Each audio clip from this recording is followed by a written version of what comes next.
And when you hear that song, you know for sure that it's time for Strong and Sassy. Let me start off by saying a happy new year to you. I hope you've been good. We've missed you. We've been off air for a few weeks, but super, super excited to be back. Good evening and welcome. This is Strong and Sassy here on your superstation, Joy 99.7 FM. My name is Enima Ado, and we're on until 8 o'clock. And yes, we're back for the rest of the year. We have some really exciting conversations and series that we will be doing throughout the year. So put it in your calendar so that you don't miss us. We're on Wednesdays at 7. We're live and interactive on Facebook. So you can always catch up if you miss a show. And we're here to make your lives more complicated. Yeah, you know. Hopefully. Tonight I'm joined by Ariel. Ariel is a wellness coach, and we wanted to start off the year talking about your health and wellness. Before we can do anything else, talk about love or relationships or exciting things, you have to be alive to be able to do all of those things. So we thought we'd start off this year with health and wellness. So, Ariel, well, first of all, good evening. Good evening, and you're welcome. Thank you. But it's interesting how at the beginning of the year we have these great health and wellness resolutions. So I decided at the beginning of this year that I'm going to start lifting weights. Haven't found my way to lift 2.5 yet. To even lift a teacup. But I'm hopeful because January is not over. At all. But I find that so many people, there was a survey, I think 2 years ago, that said that at the beginning of the year, the gym memberships it's high. Go up. Mm-hmm. People have so many resolutions and stuff. What do you think about that? The thing is, it's okay to have this inspiration coming up for us at the beginning of a new year. It's a wake-up call that another 365 years is ended and a new year is starting. So it's okay to have all that feeling of I'm going to become my best self, I'm going to improve this and that, I'm going to stop this and all that. It's good to have that. But what it is there's a bigger decision that needs to be made before you even start. And I think the reason why people start and then they can't commit to it is that big decision has actually not been made. What is the big decision again? That big decision, it's that conscious decision to live a successful existence. And that is the whole thing about wellness. It's a decision you have to make first, that I'm going to live a particular way that brings me into a successful existence, an existence that is quality of life, that makes me healthy, that I thrive in almost all the areas of my life. And that decision comes with so many things. It comes with taking full responsibility. It comes with understanding yourself, whether people understand you or not. That is giving yourself permission to actually do things the way you know you want to do them. It comes with self-acceptance from where you are, whether you are still not achieved what you want yet, but fully accepting yourself and patting yourself on the back and saying, yes, this is me. I love where I am and I'm going to move forward from here. And then it comes with that place of taking that spiritual stance, knowing that you are still worthy and capable and accepted and loved to move forward to where you want to get to. Yeah. So there's a lot of mental work that has to be done before you even jump to go to the gym. And I think sometimes that full place of intentional decision is not done, and then we take the physical action, and sometimes the inspiration or the motivation we start with doesn't sustain us going forward. So yeah, that is what I think. So you know how with health, for example, sometimes it's difficult to pay attention to your health as long as you are not unwell. True. Sometimes it's difficult to commit to losing weight or going to the gym when you don't have any physical problems that you can see. Yeah. So how do in the midst of everything that we're dealing with as adults, Yeah. Financial issues, economic issues, social issues, how do you, kind of focus on something that is seemingly not a problem? And we Ghanaians, we're very good at telling ourselves it is well. Yeah. So it's like, if it's not a problem, why should I do anything about it before then? When I start doing something about it now, it will reveal problems that exist but don't cause problems. Yeah. So wellness is actually a choice. And when we say wellness is a choice, we are saying that every choice you're making today is leading you towards a healthy existence or unhealthy existence. So if you look at it from that perspective, what you are choosing now is either going to make you healthy tomorrow or unhealthy tomorrow. So it doesn't matter whether you are unwell now. What you are choosing now is what impacts the tomorrow that you want. So every choice you're making is either taking you to high-level wellness or to premature disease or death, if I should say. So when you are choosing whether you are well now and you decide that, I'm not sick now, so it's okay not to exercise. Once you are not exercising, your body doesn't know that you are well now, that's why you're not doing it. It's still going to invoice you for the lack of what you haven't given it. And so sometime along the line, you'll be given that invoice and you have to pay back. So wellness is being proactive and preventive. Health is being diagnosed and treated for something that has happened. Okay. But wellness is don't sit till it happens before the doctor tells you have to do this and that.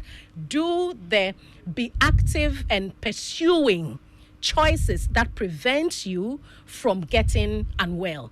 Or getting to a point of being at disease, which means you are not at ease in your body. And it can be physically, it can be mentally, it can be emotionally, it can be socially, it can be spiritually.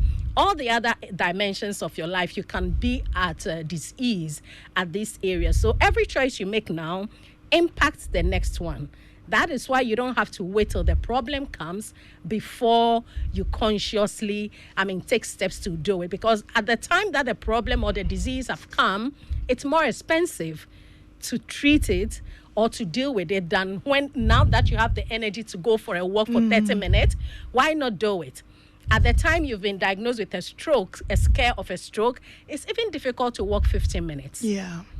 So it's about consciously choosing that I'm pursuing to be healthy. And so every choice I make today, it's in order that it's leading me towards that good life that I want to live. I get that. It's like that. Okay, that makes a lot of sense. The difference between health, so being diagnosed and treated, and then wellness being proactive and preventative. Yeah. So, that's a very clear line. So in terms of wellness, what are the major aspects so let's say I was sitting down to make a plan for the year.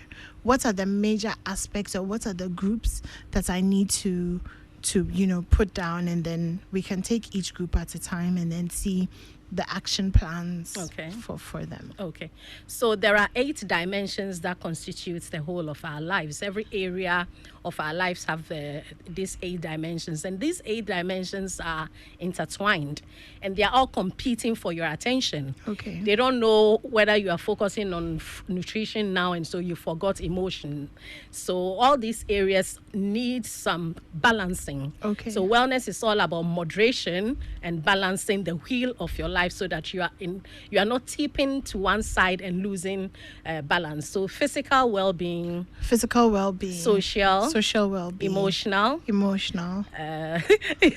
intellectual, occupational, financial, environmental, and spiritual. These 8 dimensions are intertwined. Okay. And the neglect of one affects all. Okay. And sometimes the balancing of one also affects some other areas for you to thrive as much as possible. Okay. But there are some areas that, like physical and nutrition, if you leave them out and just enhance yourself only on maybe intellectual, you will still be invoiced somewhere along the line. So if you want to assess yourself on these 8 dimensions, you can take a paper, just draw a circle, do this 8 dimension, ask yourself on a scale of 1 to 10, how satisfied I am on these areas of my life. I think we focus on some more than some. Yes, that's a lot the of thing. times because we're in survival mode. We're just trying to make it through the day. Yeah. Because I'm listening to you and I'm trying to remember the last time that I actively sought out knowledge. Yeah. I mean, I Google things a lot of times during the day, but those are like, just something comes up or, your child asks you a question and then you're Googling. Yeah. But actually seeking out knowledge. Yeah. And I'm asking myself, okay, why is that so? But it's because I'm so distracted with other things. Areas. So I think most of us, on top of our priority list, is definitely the financial and occupational. Because those are linked. They are linked. I mean, those are linked because even the occupational, sometimes you're just concerned with the fact that my salary is going to come in, and you're not even as concerned with placing more value on yourself to increase your personal development, which goes to the intellectual side, which then feeds into the intellectual. Yeah. So and then obviously social. Yeah. I think we're also very relationship focused. But even that one, are we focused on our relationships in terms of making them better or learning how to love better? Or are we just, dreaming up the next drama? And social is not only just about relationship, it's about family and friends, including your significant other. And so you don't only thrive on one relationship with one person. You thrive on having supportive family network, supportive friends as well. And then the things you engage in as your social fun and recreation. You can't just work throughout the year and focus on making money when you don't have, you don't go after that desire of a passion or a hobby. Denying yourself that actually comes back to make you feel unfulfilled in some areas of your life. And so socially, we may think about our relationship with maybe a significant other, but all the other things that makes you feel belonging is also part of your social well-being, which is crucial to total wellness. If socially... To put what you are saying into the everydays. Yeah. So break it down for me into just the everydays. I mean, you're talking about belonging, and social. Like most of the time, we're too tired to socialize. Let me make it this. Let me bring it to your husband, your wife, and children home. So sometimes we are so busy going after the financial and occupational well-being, so much so that our relationship with our children or our spouses is even not well because we don't have time. So socially, we are not thriving when it comes to our friends and family. Okay. We don't have time to interact with friends. Now, social media has even made it worse. We think once I've sent hi to my friend, it's an interaction. So we don't even connect physically to meet people until sometimes a funeral or something happens before we get to see. So those are some of the everyday life. If you're only focused on climbing the occupational ladder, you may climb the ladder, get all the success, but you realize you don't have a strong supportive family network to even enjoy your success with. And so while you are achieving that, there's a need to know that I'm doing this because of these people. And if it's because of them, then the relationship also needs to be balanced. I don't get there before I now look back and say, okay, I'm there. Now you people come. That bonding has not been built. So money doesn't solve everything. And so if you want to say it solves everything, I don't know about that. Money solves a lot of things. It does solve a lot of things. But what we are looking at as in balancing, if you only balance that and you invoice yourself, I mean, sometimes when I use the word invoice, some of my colleagues laugh at me, but that is what makes people to get it. I mean, if you only get the money and you invoice yourself on all the other dimensions, you end up spending all the money to solve all these problems. You may get that car and not be healthy enjoying that car.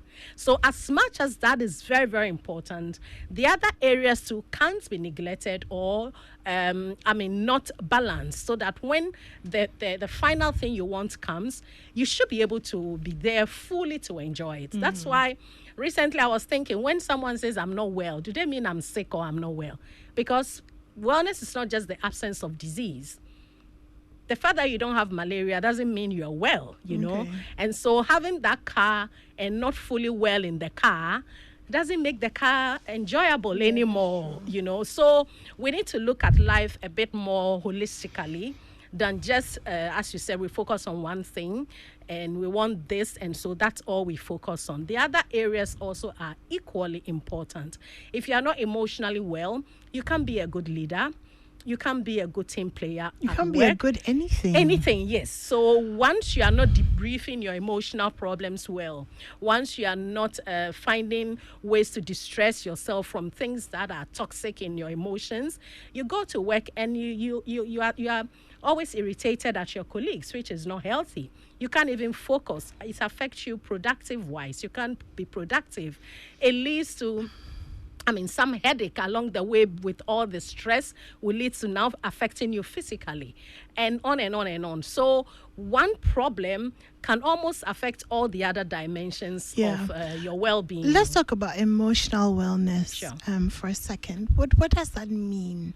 Emotional wellness. Okay, so when we talk about emotional wellness, we are looking at how you are debriefing your stresses, your emotions, what triggers you, and how you are able to minimize your triggers. The things that get you into the toxic emotions. When they happen, what do you do? What practices do you do to make sure that you are bringing yourself out of what happened? And maybe, like I said, it could be a relationship issue, but once it happens, it's your responsibility to find ways, practices to balance yourself again. So is it that you are feeling guilty about something, or you've been hurt and you are sad? What will you do to minimize that impact on your mind and your body? So what do you do? Somebody will say, if I listen to a good music, I would feel better. If I go to swim or I go for a walk. Somebody will say, if I meditate or if I pray, I feel better. So you need to have practices of finding ways to distract, or let's say a positive outlet. So sometimes you may have an outlet, but also they are not also positive. I get that. And if your emotional outlets are not positive, then it's also leading to affect your social well-being, because then you are always having toxic interactions with people, because emotionally you are always at a very bad place. So how do you consciously find ways to give yourself emotional freedom? Let me use the word emotional freedom. And these are things that it's your responsibility to know what works for you. Yeah. It's like I threw a stone and it hits you and you get a cut. I'm not the one to heal the cut for you anymore, though I threw the stone. So somebody may hurt you. Somebody may do something that triggers you. It's your responsibility to find, why did this trigger me? What can I do to care for myself with these things that I am feeling? It is your feeling. It is you that is going through it. So what do you do? So when we talk about emotional well-being, we are looking at some of these things. I want to ask you something. We use the word trigger a lot. Yeah. Obviously you're a wellness professional, so it's understandable, but on social media, or you hear, people, I'm triggered. I'm so triggered. I'm so triggered. Oh my God, this totally triggers me. I'm like, wow, okay. But the question is, what's our triggers? What does it mean when something triggers you, or somebody says, oh, these are my triggers? For some reason, I don't like that the word, because I feel like it is an acceptance. I know that acceptance is a major part of, identifying something and fixing it, but it's almost become like a thing that we have accepted as a part of ourselves. So be careful, don't rock my boat. Okay, so let's say trigger is your weakness.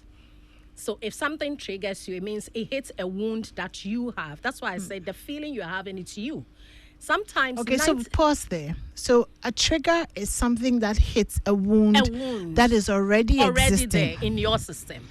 Okay, because I really need people to use it without it's not being used well, but we flow with it. Okay, so a trigger is something that hits a wound that already exists. Okay. Yeah, already exists. And so it hits a shame that is already there.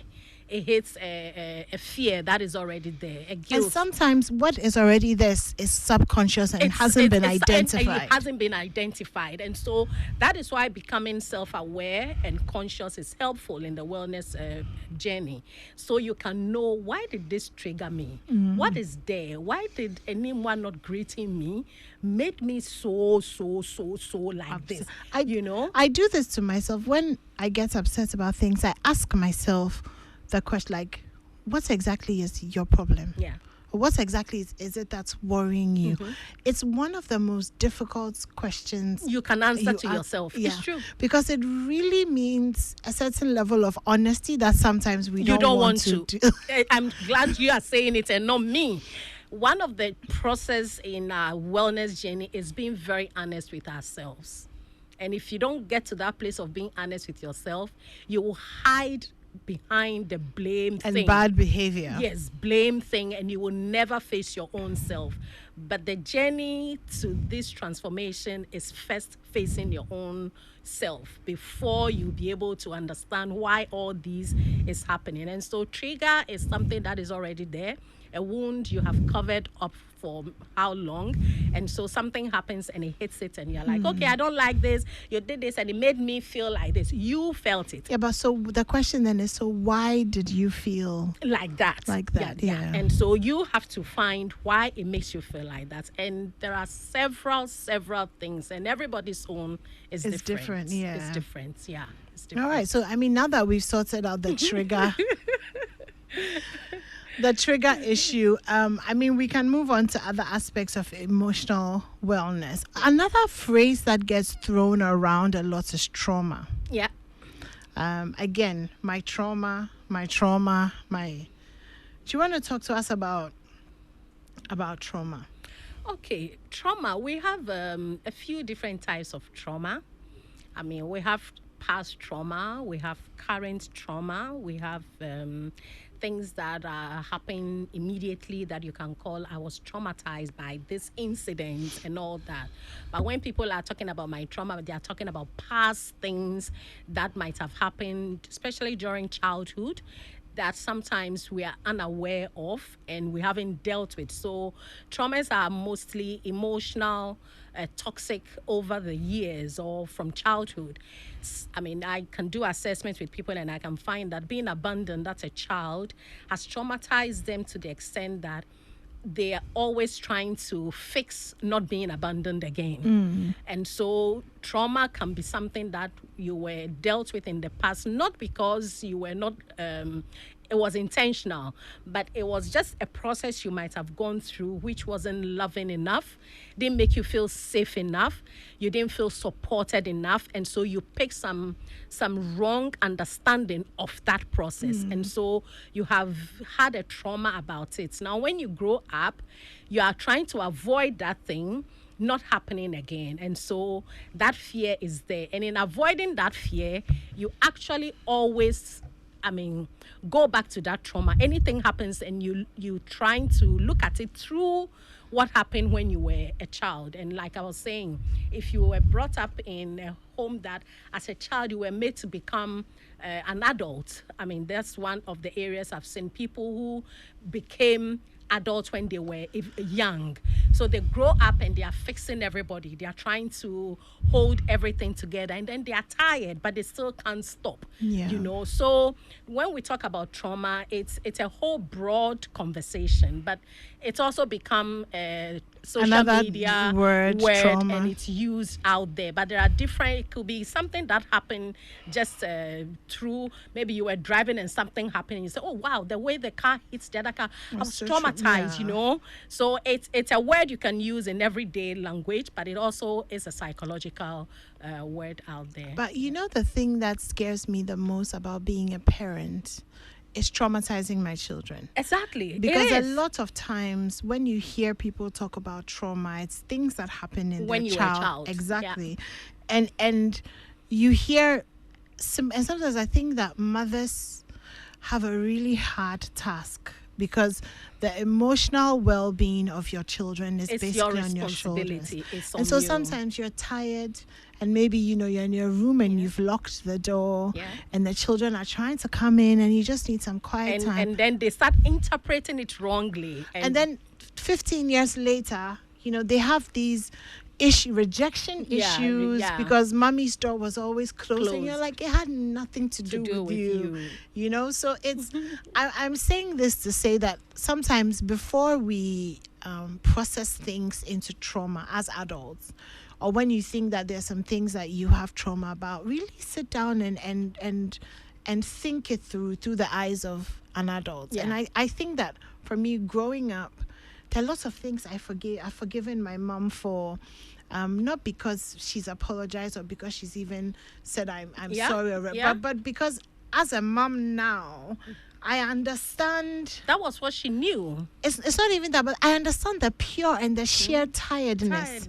Yeah. And realizing that it had nothing to do with me. With you, yeah. Yeah. So sometimes, Like I said, it's some of the things are not intentional. They Yeah. don't mean to they do don't that mean to any, you. yeah. But it has happened. And so the whole thing is about trying to find all these traumas and healing yourself. Yeah. Parenting yourself again. And just, so yeah. you can say it's simply unlearning, Yeah. relearning, and keep learning, So some of the things you have learned from your childhood that you have it's psychologically believed and Yeah. become your mindset, how do you now unlearn them? Yeah, or just think through them Yeah. and change the perspective. I love this is also a term that is also quite modern, this parenting yourself. Yeah, parent yourself. Thing. Again. Because sometimes you act out, and you can tell that it's the little child In you. screaming in pain. And it's nice when you have the adult's perspective and you can kind of talk to yourself and say, you see, that's the thing about having conversations about emotional awareness. Is that it's so deep and it takes so much work. Yeah, it that does. It's work. It's so easy to say. I mean, as a coach anymore, I've had first sessions with people, and as soon as they realize the kind of work they have to do, they won't come back for the second Yeah. session because Yeah. getting that freedom you want and It's- living that quality of life takes some work. It takes some undoing of Yeah. yourself. A lot of tears. And a lot And of almost and if you are not sometimes- ready to go through that, that's why I said wellness is a decision you have to make. That I'm going to go through this and get that freedom and get that quality of life that I want, and it has nothing to do with anybody else. It's a self-determined Yeah. approach to your lifestyle, and once you make that decision, you have to. You have to close your eyes. You have to. It's like a turbulence. You won't be smooth, is. But if you make that decision and you know where you are going, then you know that this quality of life is what I want. And it's interesting because when you do the work, you may actually come out on the other side a very different person. 360. Completely. Yeah, 360.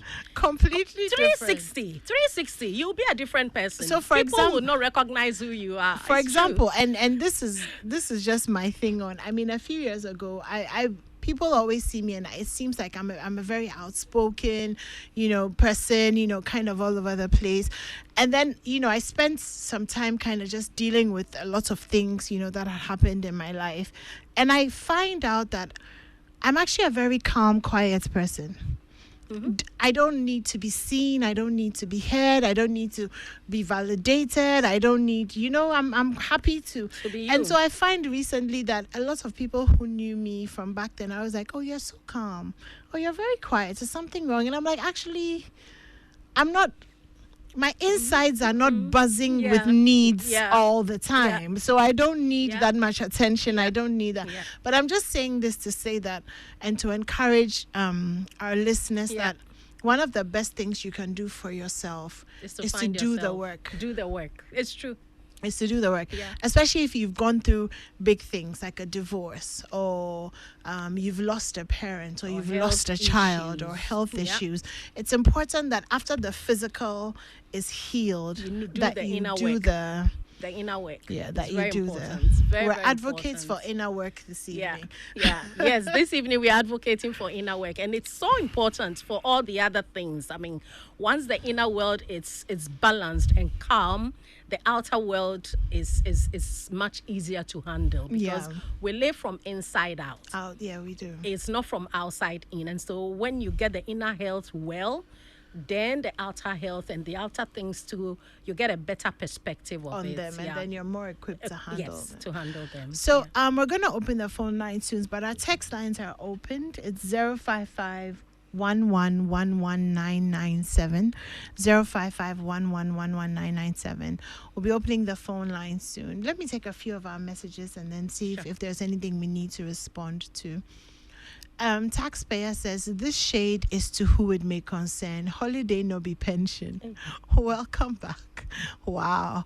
I've been trying to be disciplined with what I consume.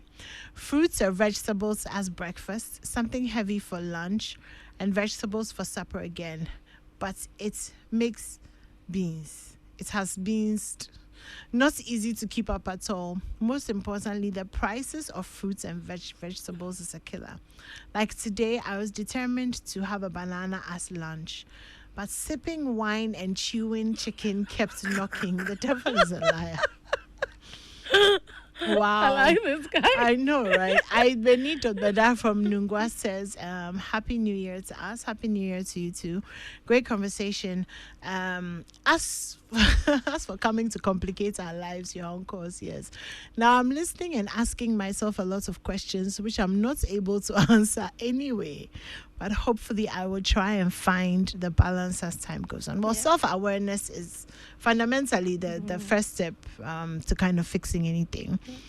Edmond says, my question to your guest speaker is, does one's personality and temperament have influence on the level of concentration or attention that he or she gives to the 8 areas that your guest speaker identified in her presentation? So, Ariel, that's a question for you. How much does temperament and personality play a role in how balanced? Because some of the personalities are naturally unbalanced. Yeah. Some are. So how much of a role do they play? It does play a role. You know, we are all different people and all unique people. And whoever you are, wherever you are, you have your own... let me not use the word. You have your own temperaments. Let me use the word. It's temperament or your personality. You can be a sanguine, you can be a melancholic, you can be all that. And once you know your temperament, what you should ask yourself is, how well am I feeling in my life? Let me ask you a question about temperaments. Do they change? Yeah, they do. They do. As you are looking at your experiences and becoming more aware, you can transition from one temperament to the other. You can. Okay. Because I hope once those you have of you awareness, those of you texting me to say I'm not calm, I hope people are listening. That people can change. Yeah, you can. You can move from one temperament to the other with more self-awareness. You can now see, okay, if I act this way, I get this kind of experiences, and so I consciously choose to do things this way. So you can gradually shift and move to another temperament. Yeah. So if you see a particular temperament is affecting your balance, it has to be you who can tell how you are feeling or how your life is moving for you. Are you feeling well, thriving, or you're always surviving and struggling? Charlie, as I'm surviving, do you feel like, I'm on top of my game? I'm feeling life, That is where we want you to be. So if you find yourself not feeling like that, you need to look at yourself. And whatever temperament it is, you can always adjust yourself. If it's like somebody say, I'm trying to eat more vegetables and fruits, is it from health-wise? Is it social-wise? Is it that you don't have friends, you feel lonely because of your kind of temperament? Then what can you do to move in a little balance? Some people's temperament is they don't like to come out to socialize. So if you realize that is affecting you, and by isolating yourself, you're feeling lonely. Loneliness is not the absence of people, it's a state of being. Yeah. You just feel lonely, though there are people around you. So if you find yourself like that, then what steps can you take to balance yourself a bit more so you can be more interactive with people? So it's all about becoming aware of where you are and what you want. Let me ask you something. One of our texters said that they had decided that they're going to eat a lot more fruits and vegetables. So from what he was saying, he's kind of going straight into fruits and vegetables as breakfast, a heavy meal in the afternoon, and then fruits and vegetables for supper again. And he's saying that atons you, like nanado atons you. My question is this: sometimes are the goals that we set for ourselves not sustainable? Because if I don't know taxpayer, I don't know what his previous diet was like, but if you are the kind of person who starts your day off with pawpaw and bull fruits in traffic, then you get to work and you eat indomie, then in the afternoon you go and eat fufu with meat pie for dessert, and then 4 o'clock 5 o'clock the kosua seller has come, so you do bread and egg, then you go home and you eat jollof around 9, and then you drink Milo at midnight before you sleep. Anyone, that's a powerful, I don't know powerful day. Beef food and crack. How you go from that to fruits and vegetables as breakfast, have something heavy for lunch, and then vegetables for supper. You know, the thing is, what is your why? If you set a goal, what is the why? The why should be very clear for you. So if the why is not clear, it's easy to give up on your goal. So it doesn't matter. Sustainability is not as important as the why. No. Okay. The why is more powerful than sustainability. Okay. To sustain it is to start small and build on it. Okay. If you start big, you may not be able to sustain it. If you the scenario you gave, if you are someone who eats like this and then you are cutting yourself all the way down to this, you may not be able to. So you need to start small. Every habit, if you want to change a habit, you need to start small. You can't start in that, big margin and be able to keep it. You may get discouraged along the way. Yeah. And it will have to take about 21 days to be able to form a habit. A habit.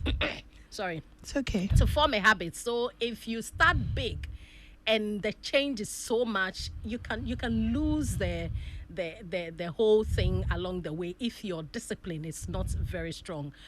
Scientifically, you can't do it like that. You need to start small, be committed to it, and prioritize and be consistent. Okay, so let me ask you a question. You see, the problem with starting small is that a lot of us are motivated by improvements, by by seeing improvement. Okay. When you start small, the improvement is small. And when the improvement is small, then it's not motivation enough to continue because it's small. So that's why the why, the purpose of why you are doing it should be the motivation. Because if there is the result is what will motivate you, some of the results will not come very easily or quickly. So if you are looking at results to continue, you may lose it. But the why did you want to do this? If the why is strong, you will be committed to it. And if you are committed and consistent, you will see results. Okay. So commitment is very powerful too. Be committed. No matter how small it is, if you are committed and you are consistent, you see results. How do you learn commitment? Because we talk about it a lot. Be committed, be committed, be committed. Me, I can convince myself of anything at any time. So I could be very committed to something in the morning. By the afternoon, I've made a very good argument to myself why this commitment yourself. Decommitmentalize the commitments I made in the morning. I don't know if it's because I was never taught to be committed to something, or if it's a skill that I don't possess. But sometimes commitment seems abstract.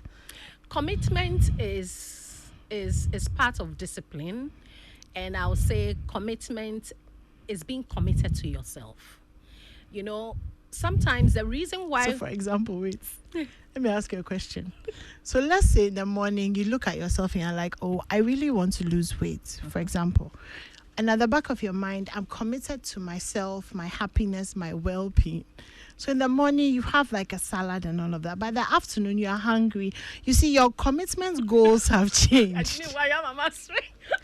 Because now the commitment is to survive the day, and it is fufu that will take you through the day. You see, this whole thing is not a one-day thing. It's a lot of mental work. It's a lot of mental work. And you need to find inspiration, inner inspiration. People can motivate you, but they can't be consistent in motivating you. Motivation is like being pulled to do something. Inner inspiration is being inspired by yourself to do something. They are two different things. Taking inspired action and taking motivated action are two different things. So this whole thing, like you're saying, in the morning, you got up, you are all spiked up on 1st of January to start this thing. You started, and then by 3rd of January, it's like this fufu and light soup is still on you. It's not easy. With meat pie and fanais. It's not easy, but you want to arrive somewhere. You are seeing a vision of an enimwa you want to see. Yeah, but life is short. Saying so what if you die in 2 is about days? you. Are you committed to yourself? You being committed to yourself is the whole thing. Committed to that enimwa you want to see.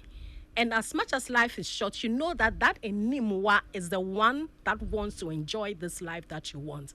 So how much more can you hold off that fufu and light soup and just take more of what you know will help you to be inching towards that enimwa you want to see in the next few months? And this is not just about food. I mean, it's also about financial planning, for example. Almost about everything. Yeah. I mean, so another big area really is financial our financial well-being and financial discipline. And setting realistic goals in terms of money. I was listening to Pastor Mensa Otabil last week Sunday, and he said that it's very rare that in the process of your life something big will happen and you suddenly become a millionaire.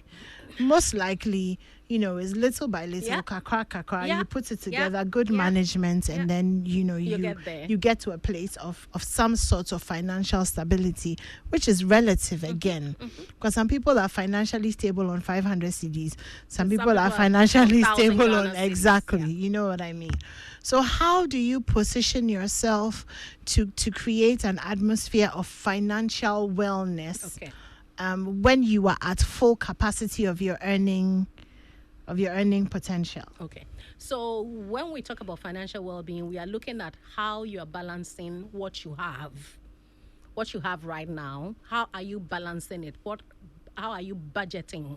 Are you always in red, or are you able to balance yourself on what you have to feel more stable in your financial well-being?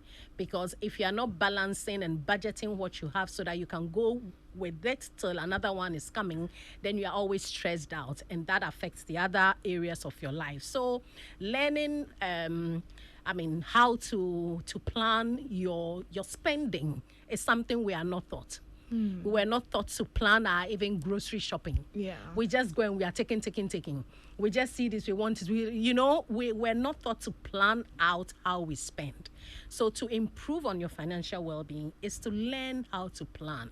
Now, I coach people and I tell them, if you can plan that in 4 months, I'm going to go out with my family and do this, that. So I save from now till that 4 months. It lifts some stress off you that I can't do it. And so that planning gives you that feeling of hopefulness and excitement of aiming to do something. So you know that every month at the end of it, my salary is 5,000.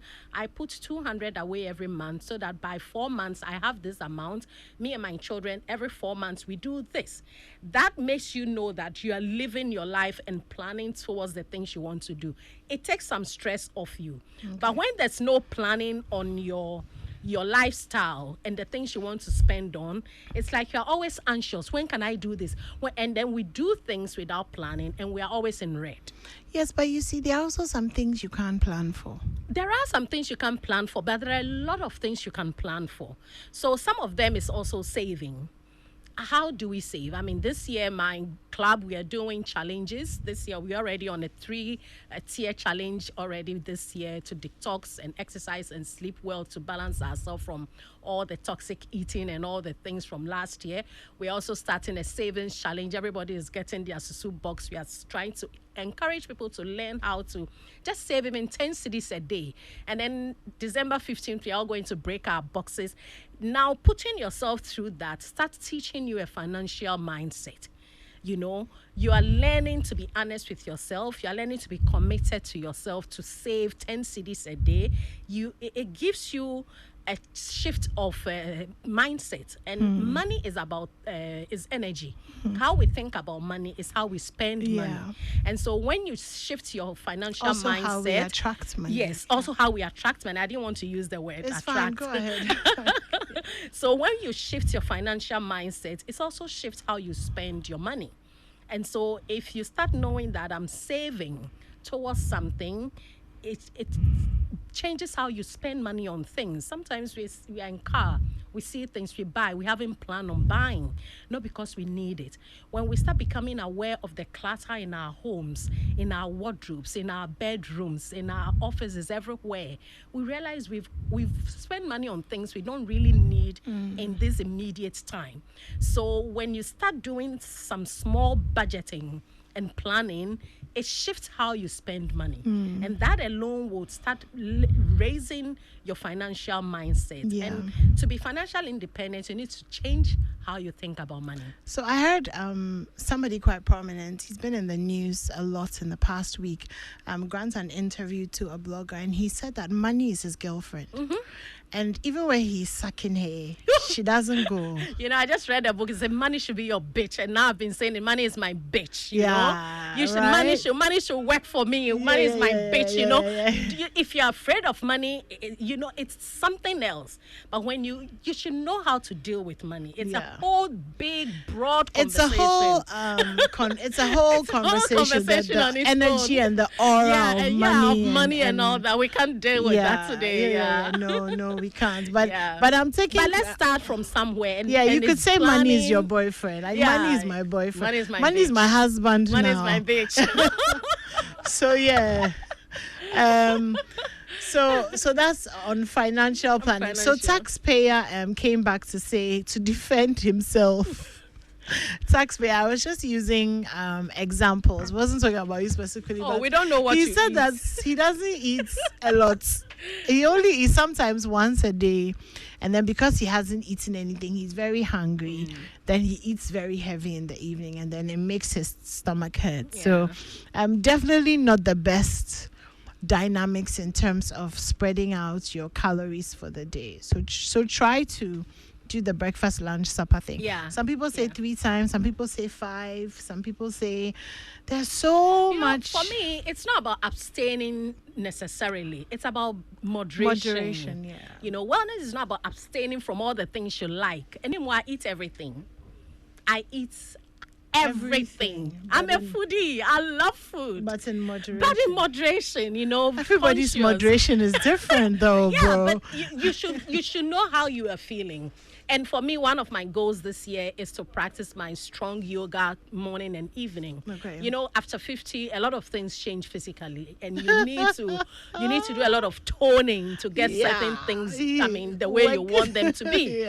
And so one of my goals is to invest in my yoga sessions every day on my own morning and evening. So what is it for you? If you don't have any goal at this time of the year, I would say, please, just let something direct you. Let something pull you. Having a goal is like a direction. It gives you focus. It takes away distractions. It gives you inspiration. Something drives you. You need to have some sort of... So just look at all these 8 areas we've spoken about and pin down just one area you think is throwing you out of balance.